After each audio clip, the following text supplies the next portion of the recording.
is there anything that could unite Michiganders in 2021? Um, I don't know. I hope so. I honestly believe that we need people to be able to separate themselves from Donald Trump. I think as long as he's the titular head of the Republican Party, it will be very, very hard.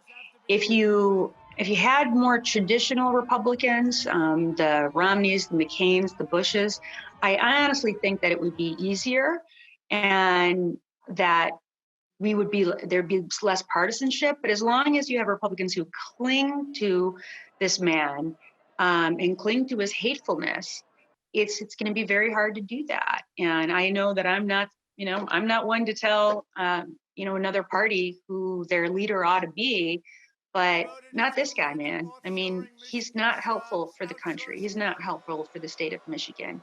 He has caused so much harm, and he's helped very little, in my opinion. Well, I hope so. I really believe so. I'm very much looking forward to working with the Biden administration. I think that from the jump, we're going to have a real ally in the White House. I know that Joe Biden and Kamala Harris care about infrastructure. I know that they care about closing the skills gap and educating our kids, as well as making sure that we roll out our plan on COVID and get everyone healthy and get our economy healthy again as well. So all of these are the dinner table issues Michiganders are worried about and so focused on. And I think that's why I've got great confidence in what this year is going to bring, and a great relationship with the White House is going to inure to all of our benefit.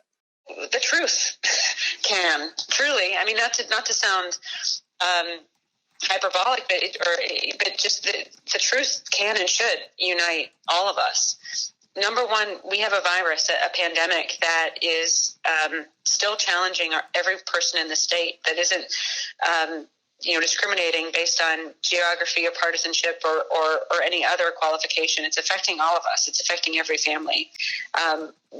We have elected officials that are working every day sincerely to try to combat that virus, and people should take great faith in that and hopefully be a part of that work as well, so that we can emerge out of this moment. Same with the democracy. People have every reason to know and believe that their vote counted, that our elections were secure, and that this year's elections were a great success.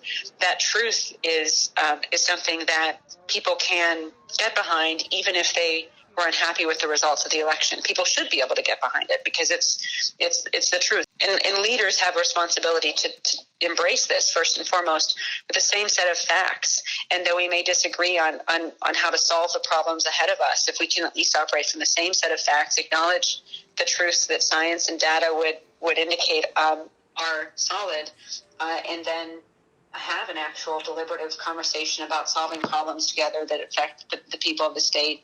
If people see leaders doing that and doing it effectively, I think it can bring more people together at the grassroots level.